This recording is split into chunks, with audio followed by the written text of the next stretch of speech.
What's up, fam? It is Chris. Thank you for joining me at Gimmie 5, and let's check out some Hyper Light Drifter. Now, if you haven't heard of Hyper Light Drifter, I can't blame you. This one actually was teased a few years ago, and then it kind of just fell off the map. Disappeared and went under the radar. It kept getting teased, but it finally came out on the 6th of this month, and I am so glad I decided to go ahead and pull the trigger on it. This game is gorgeous. The game is beautiful. This game is so trippy. You basically in this game, you're playing as the title character, the Drifter, as he wanders around the world attempting to do, I have no idea. The story's really not all that clear. You're really not getting much in the way of story, but you're getting a lot in the way of art. I think this game is really pretty. So despite it not being very clear to me, it might be clear to somebody else. This is where the internet's probably going to come in and tell me, this is how you actually, play the game. This is the story of the game and everything. Because the game is told entirely visually. There's no text, really, other than your basic tutorials. This entire game is told through the cutscenes and through little art when you interact with characters in the town or around the world. I don't know. I mean, I think that's awesome. It, kind of makes you really work at it. The other part that makes you work is the combat. This game is not for the faint of heart. This is not an easy game. This is not a simple game, but it's not unfair or ridiculously challenging.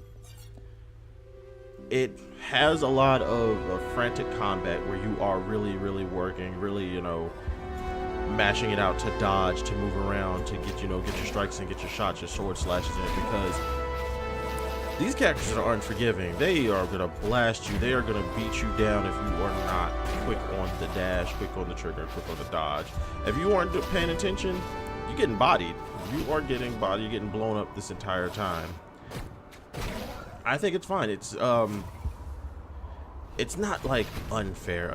It's not completely random like some games, like some of the other roguelikes. It's very fair. You know what you do. You know what skills you have, and there you go. It's up to you to be able to use them. The other part about this game that really reminds me of Legend of Zelda is you are pretty much traveling the world. You're traversing the world map, looking around, trying to find hidden secrets, passages, and just these hidden items. Your main exploration takes you around the world, and you're looking for, I guess, what you would call power gems or power stones, which once you actually unlock them, they unlock the bosses in the game. There's 4 in each zone, and you have to find them all in order to fight the boss. It can be a little frustrating because a lot of it's not very clear. It's not very straightforward. Again, this being a very visually based game where you have to pay attention. Yeah. Trust me, it's gonna drive you a little nuts. Other part that's gonna drive you nuts is when you think you're on a roll, you think you're doing so well. You're like, I got this. And you feel like you have it down. Nah, you don't. You're gonna die. You're gonna die. You're gonna die. You're gonna die. You're gonna die some more. Just accept it. It's gonna happen several times. But then you're gonna get back on a roll.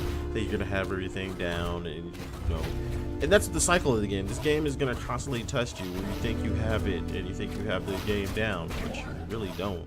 You never really do. Because you're gonna die some more. But I think that's fine. I didn't have a problem with it. It didn't make me ragey and want to break the control. In the other end, it actually made me go, yo, all right, I see what I did wrong. I see where I screwed up. It's okay. All right, I got this. So it's challenging, but I think it's very rewarding, very fun. So that, I don't know what more I could really say about it other than if you love Legend of Zelda, if you love A Link to the Past, and you love those style games, check out Hyper Light Drifter. It is for you. It is a love letter to those old SNES games. Thanks for joining me. You guys know what to do. Like this video, comment, subscribe, and tell your friends about us. Have a good one. I'm out.